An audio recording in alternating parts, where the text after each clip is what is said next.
En marzo del 2020, una de las cosas que empezamos a ver aquellos profesionales de la salud mental que trabajamos en los hospitales, en los centros de salud mental o que tenemos relación con los servicios de urgencia, es que aparte, por supuesto, de la carga asistencial y derivada de la asistencia directa a personas infectadas por la infección por el COVID, pudimos constatar de primera mano el impacto que todo esto estaba teniendo en la capacidad de afrontamiento, en la capacidad de funcionar adecuadamente, en el impacto psicológico que todo esto estaba teniendo en los profesionales sanitarios. No solo en aquellos profesionales sanitarios que estaban en primera línea de la asistencia, sino también los que estaban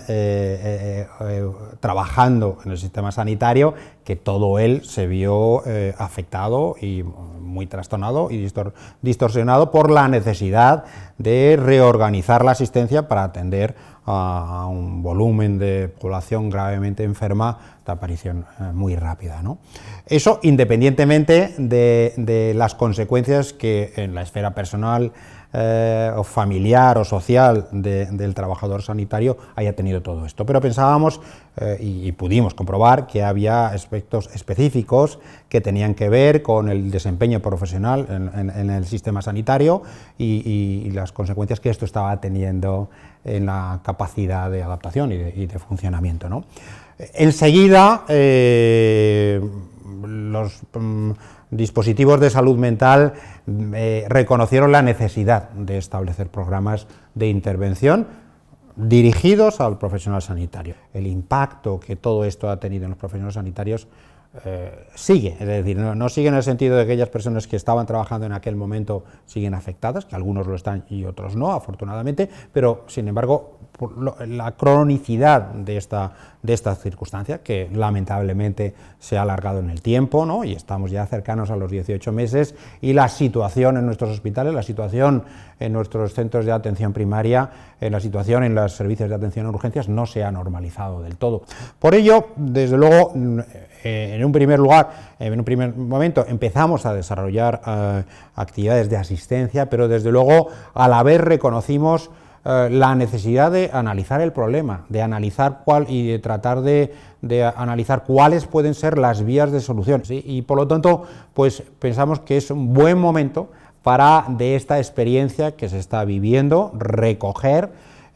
información de primera mano, que nos ayude a ver cuáles son identificar cuáles son las necesidades, cuáles son los problemas de salud mental, cuáles son las vías de solución, pero consultando a las personas también afectadas, porque evidentemente los profesionales de salud mental podemos tener una perspectiva y unas opiniones sobre cuáles pueden ser la mejor manera de adecuar, de diseñar intervenciones adecuadas para esta situación y para situaciones futuras, pero es muy importante y cada día es más importante en medicina el tener la opinión y contar con la experiencia de las personas que viven de primera mano las situaciones y a las personas a las que queremos ayudar. Si queremos diseñar y tener criterios para diseñar intervenciones adecuadas, es muy importante que recojamos información de primera mano, no solo de los profesionales de la salud mental, sino también de los usuarios, de los potenciales usuarios, de la población a la que queremos ayudar, porque desde luego pueden ayudar a proporcionarnos vías para poder hacer unas intervenciones que sean accesibles, porque no solo tenemos que tener intervenciones adecuadas, sino que vayan a ser aceptadas y que sean accesibles para los profesionales que trabajan en muy diversas circunstancias. Y por eso es muy importante iniciativas como esta, que están centradas a evaluar el impacto y tratar de recoger la información sobre la mejor manera de diseñar estrategias de intervención que serán implementadas por los profesionales de la salud mental o podrán ser implementadas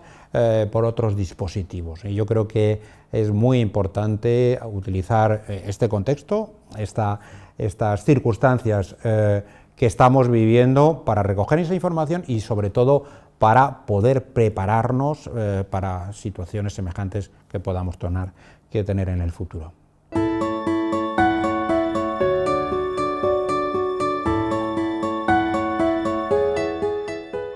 Como comentaba el profesor Ayuso, es muy importante en una situación como esta, donde hay una situación de emergencia grande que ha impactado sobre todo a la población, pero en especial, o un grupo muy especial es el de los profesionales sanitarios, es muy importante conocer no solo la opinión que nosotros tenemos, sino la opinión de los profesionales. Por eso, desde el primer momento, nuestro grupo empezó a trabajar en elaborar algún modo de conocer esos datos, ¿no? esa opinión de los profesionales. Y por eso, en una primera fase, a través de la elaboración de una encuesta que se hizo online a profesionales sanitarios de nuestro país, en concreto de 3 zonas, de 3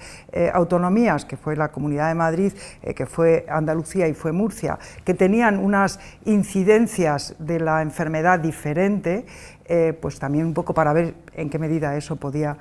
influir en una cosa u otra, pues se empezó a diseñar esta encuesta en colaboración con diversas universidades a nivel internacional. De hecho, el proyecto Héroes en su conjunto está enmarcado dentro de un estudio multicéntrico internacional liderado por la Universidad de Columbia y por la Universidad de Chile, donde nosotros, la Universidad Autónoma y el Hospital Universitario La Paz, formamos parte de dicho proyecto. Entonces, dentro de esta red se elaboró esa encuesta, y de esa encuesta se han ido realizando hasta ahora, hemos hecho 2 cortes. Se hizo un primer corte en la primavera del año pasado, ¿no? Más o menos abril-mayo, durante la primera ola de la pandemia, y hemos hecho otro corte pues en la tercera ola, debía ser, en febrero de este año, ¿no? Entre enero, febrero, marzo de este año, para ver cómo iba evolucionando, ¿no? Entonces, en esta encuesta lo que hemos encontrado es que efectivamente, primero, es cierto, como otros estudios han puesto de manifiesto, que la pandemia y algunos elementos de la pandemia están teniendo un impacto o han tenido un impacto relevante en aspectos de la salud mental de los profesionales sanitarios que estaban en primera línea, tanto a nivel de hospitales como a nivel de atención primaria. Hubo más de 2.300 contestaciones, en las cuales pues, se evidenció que prácticamente el 70% en la primera ola de los profesionales tenían algún tipo de malestar psicológico, y el 27% podían tener un malestar con síntomas que podían calificarse de depresivos, y hasta un 7% de los profesionales manifestaron alguna ideación o deseo de muerte, que es una cosa muy relevante y muy poco frecuente, ¿no? Dentro de los profesionales sanitarios. Estos datos, en la segunda medida que tomamos en la tercera ola, se han reducido, pero no lo suficiente, ¿no? Digamos que en la segunda ola el 54% de los profesionales manifiestan un malestar psicológico y alrededor del 20% síntomas depresivos. La ideación autolítica también se ha reducido. El estudio pretendía, porque primero queremos conocer exactamente qué es lo que ha pasado, y sabemos que sí que ha tenido impacto, pero además vimos qué elementos o qué estresores podían haber contribuido más a que ese impacto fuera mayor. Claramente había una relación directa entre la percepción de discriminación por no tener suficientes EPIs. Los profesionales sanitarios tenían que trabajar sin suficientes equipos de protección individual, había, pero escasos, era difícil, era estresante. Otro factor estresante que es bastante significativo era la necesidad de de tener que priorizar los pacientes fue un estresor muy importante que tiene una relación directa, los análisis que nosotros hemos hecho tiene una relación directa con ese impacto en la salud mental, así como el temor a contagiar a las personas cercanas a los familiares. Evidentemente, la situación era extraordinaria, era una situación que no se podía prever, pero sí que creo que uno de los aprendizajes que tenemos que hacer es que, primero, los sistemas sanitarios tenemos que estar preparados para estas situaciones tenemos que pensar también que esas situaciones generan, además de eso, un impacto en los profesionales y esto lo tenemos que, digamos, atender, ¿no? Y esa es una cuestión muy importante. Entonces, esa es una primera fase de análisis. Afortunadamente contamos con el apoyo de la beca de la Fundación Johnson & Johnson, que nos ha permitido y que nos está permitiendo conocer, por una parte, hacer ese análisis de la importancia de la discriminación en que se produzca el impacto en la salud mental y cómo reducirla, y luego también hemos hecho ya un estudio cualitativo entre profesionales seleccionados con una metodología cualitativa muy específica para conocer qué piensan los profesionales que puede ser de ayuda para eso, ¿no? Y lo que sí que estamos viendo en el análisis del estudio cualitativo es que los profesionales sanitarios dan mucha importancia, por una parte, al apoyo in situ y por otra parte a la disponibilidad de intervenciones que sean accesibles, porque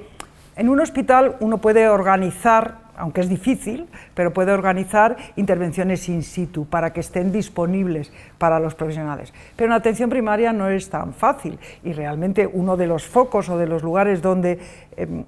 ha habido más problema y hay más impacto y de hecho no solamente por nuestra encuesta sino también por el conocimiento que tenemos de las bajas que hay dentro de los profesionales sanitarios en atención primaria como consecuencia de todo esto, ¿no? Pues qué intervenciones pueden ser accesibles, estar disponibles y ser accesibles. Aparte de las intervenciones in situ, aparte de la disponibilidad de atención presencial, también es muy importante la disponibilidad de atención online. Y eso era una de las conclusiones o de las recomendaciones que se pueden deducir del estudio cualitativo que nosotros hemos podido hacer gracias al proyecto, a la beca de Héroes Intervención, que yo creo que nos va a aportar. Estamos todavía en fase de análisis de la parte cualitativa y luego de desarrollo de este estudio de eficacia de las intervenciones psicológicas online para ver, digamos, al final de todo el proceso con qué podemos contar. Pero bueno, yo creo que es importante el poder contar con apoyo para realmente tener metodologías que nos permitan e intervenciones que nos permitan actuar. Esperemos que no sea necesaria muchas veces, pero tenerlo preparado, ¿no? Para actuar, si no en una situación de pandemia, en otra situación de emergencia. Yo creo que además, pues cuando estamos viendo, ahora que estamos en periodo de preparación de las intervenciones, de entrenamiento y tal, vemos que son utilísimas y que probablemente van a servir también de refuerzo a los propios servicios de salud mental para otras poblaciones con distintos problemas de estrés o vinculados al estrés, ¿no? que es una cuestión importante. Entonces, bueno, yo creo que es un avance significativo, ¿no? que estamos pudiendo llevar a cabo.